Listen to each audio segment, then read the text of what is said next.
Presiden China, Presiden Rusia, Presiden Brazil, Presiden Afrika Selatan adalah kawan kepada Mahathir Mohamad. Jadi mereka datang bukan sebab Anwar Ibrahim. Mereka datang sebab Mahathir bin Mohamad. Mawas buat hal lagi, Mawas berbulu buat hal. Dia kata dia terima maklumat Presiden Brazil, Presiden China, Rusia, Afrika Selatan datang ke Malaysia tak lama lagi ni.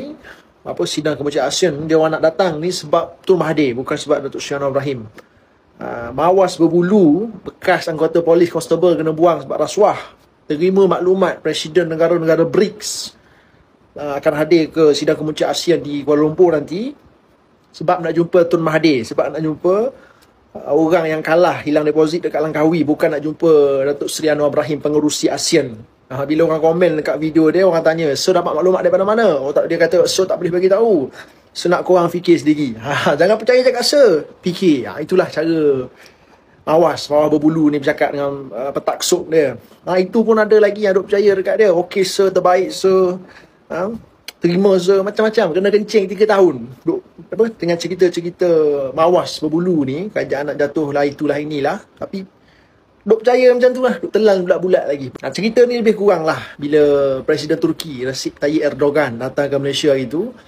Wan Faisal Mak Jargon buat statement. Dia kata ada halangan sekatan daripada kerajaan Madani halang Erdogan nak jumpa dengan Tun Mahathir. Dia buat drama, kononnya Datuk Seri Anwar ni tak benarkan Erdogan nak jumpa dengan Mahathir.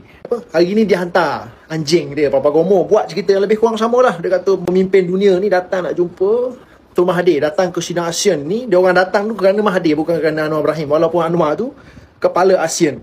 Dia jemputan sidang ASEAN ni dibuat oleh kerajaan Malaysia melalui Wisma Putra. Dia bukan jemputan dari individu mana-mana. Bahkan bekas Perdana Menteri ke, Perdana Menteri sendiri pun tak boleh. Dia kena Wisma Putra yang hantar jemputan. Dan semua pemimpin dunia yang akan datang ke sidang puncak nanti tu atas dasar hubungan rasmi G2G. Itu negara luar tak boleh nak suka-suka bypass protokol diplomatik terpanggil, nak pergi jumpa individu yang bukan lagi pemimpin tertinggi ataupun pegang apa-apa jawatan. Tapi macam yang Anwar Ibrahim sebut hari itulah, nak jumpa pun jumpa, tak ada masalah. Kalau ada pemimpin luar datang ke Malaysia ini nak jumpa dengan Tun Mahathir ke, nak jumpa dengan bekas Perdana Menteri ke, jumpalah, tak ada masalah. Bukannya Anwar Ibrahim tak bagi ke apa. Korang yang buat drama. Kali ikut cerita Papa Gomo ni, tiap kali ada ketua negara luar datang ke Malaysia ni, semua sebab nak jumpa Tun Mahathir. Datang ke Malaysia ni, setiap seorang yang datang ke sini semua sebab Tun Mahathir. Aku pun boleh kata semua pemimpin luar datang ni nak jumpa Datuk Seri Syamuddin On, sebab dia cucu pada Datuk Onn Jaafar, anak kepada Tun Hussein On, Perdana Menteri ketiga. Anwar ni kalau ikutkan lah, dia ni pernah berucap di Perhimpunan Agong Pertubuhan Bangsa-Bangsa Bersatu Ungar, dekat World Economic Forum dekat Davos, Switzerland, Qatar Economic Forum, sidang APEC, Summit 2023, Kazan Forum Rusia Islamic World, macam-macam pentas antarabangsa yang Datuk Seri Anwar pernah hadir berucap sejak dia jadi Perdana Menteri. Dunia iktiraf Datuk Seri Anwar Ibrahim sebagai pemimpin ahli politik Islam nombor 9 paling berpengaruh dunia. Itu Anwar Ibrahim. Maksudnya bukan kita nak kata Tun Mahathir tak ada pengaruh, bukan.